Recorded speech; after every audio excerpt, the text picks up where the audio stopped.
বিএনপির ভারপ্রাপ্ত চেয়ারম্যান তারেক রহমানের পক্ষ থেকে ঈদের শুভেচ্ছা জানাচ্ছি এবং বাংলাদেশের তিনবারের প্রধানমন্ত্রী দেশনেত্রী বেগম খালেদা জিয়ার পক্ষ থেকে সবাইকে ঈদের শুভেচ্ছা।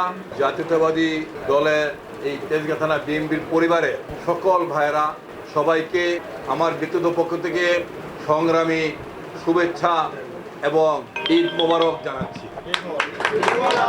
সেই আনন্দ আমরা বাংলাদেশের মানুষ সবাই ভাগাভাগি করে আমরা পালন করেছি। আমরা সবাই দীর্ঘ 16 বছর ঈদ পালন করতে পারিনি, ঠিকমতো পবিত্র রমজান মাসে নিজের বাসায় থাকতে পারিনি, নিজের এলাকায় ঈদের নামাজ পড়তে পারিনি।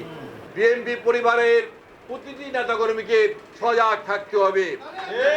এই ফ্যাসিস্ট সরকারের কোন দোষর যেন রাস্তায় নামতে না পারে, এই ফ্যাসিস্ট সরকারের কোন দোষর যেন কোন ষড়যন্ত্র করে দেশের বিশৃঙ্খলা করতে না পারে।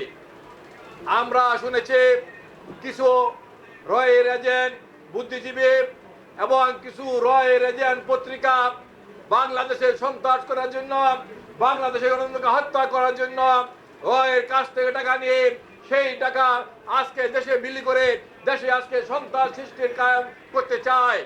তাই আজকে আমরা বলতে চাই, যে সকল পত্রিকা এবং যে সকল বুদ্ধিজীবী রয়ের টাকা খেয়ে দেশের বিরুদ্ধে, বাংলাদেশের গণতন্ত্রের বিরুদ্ধে সন্ত্রাস করতে চায়, তাদেরকে বাংলাদেশের যুব সমাজ, বাংলাদেশের ছাত্র সমাজ ঐক্যবদ্ধ হবে, তারেক রহমানের হাতকে শক্তিশালী করে সকল চক্রান্ত, সকল ষড়যন্ত্র প্রতিহত করবে। এই খেলাঘর সংগঠনে আমরা মনে করি বিএনপি পরিবারের একটি অবদান। এই খেলাঘর সংগঠনকে আমরা বিএনপি পরিবারের সবাই মিলে ঐক্যবদ্ধভাবে এই প্রতিষ্ঠান খেলাঘর সংগঠনকে আমরা আরো শক্তিশালী করব, আমরা আরো সুসংগঠিত করে এই খেলাঘর সংঘের মাধ্যমে ক্রীড়া জগতের আরো উন্নয়ন হবে, এই এলাকার মান সম্মান আরো আমরা উন্নত করব। খেলাঘর সংঘের যারা নেতৃত্বে আছেন, বরকত, মোহাম্মদ আলী, সেলিম, কাদের সহ যারা নেতৃত্বে আসেন তাদেরকে সহযোগিতা করার আহ্বান জানাচ্ছে। কারণ এই খেলাঘর সংগঠনে আমি মনে করি বিএনপি পরিবারের একটি সংগঠন। এই এলাকার মাধ্যমেই বিএনপি পরিবার এই খেলাঘরের মাধ্যমেই আজকে বিএনপি পরিবারের, বিএনপির রাজনীতির অনেক কর্মকাণ্ড আমরা এখান থেকে বেগবান করতে পারবো। আমরা এই খেলাঘরের ক্রীড়াঙ্গনের মাধ্যমে বিএনপির যে ভাবমূর্তি, সেই ভাবমূর্তি আমরা ফুটিয়ে তুলতে পারবো। আমাদের বিএনপির ভারপ্রাপ্ত চেয়ারম্যান তারেক রহমানের ছোট ভাই আরাফাত রহমান কোকো ক্রীড়া অঙ্গনে কাজ করেছেন। তিনি ক্রিকেট অঙ্গনে, এই ক্রিকেট অঙ্গনে উন্নতির জন্য কাজ করেছেন। আজকে তিনি আমাদের মাঝে নেই।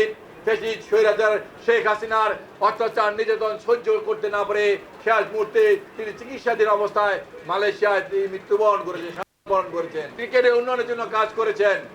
আমরা আজকে শ্রদ্ধার সাথে এই আরাফাত রহমান কোকেকে স্মরণ করছি।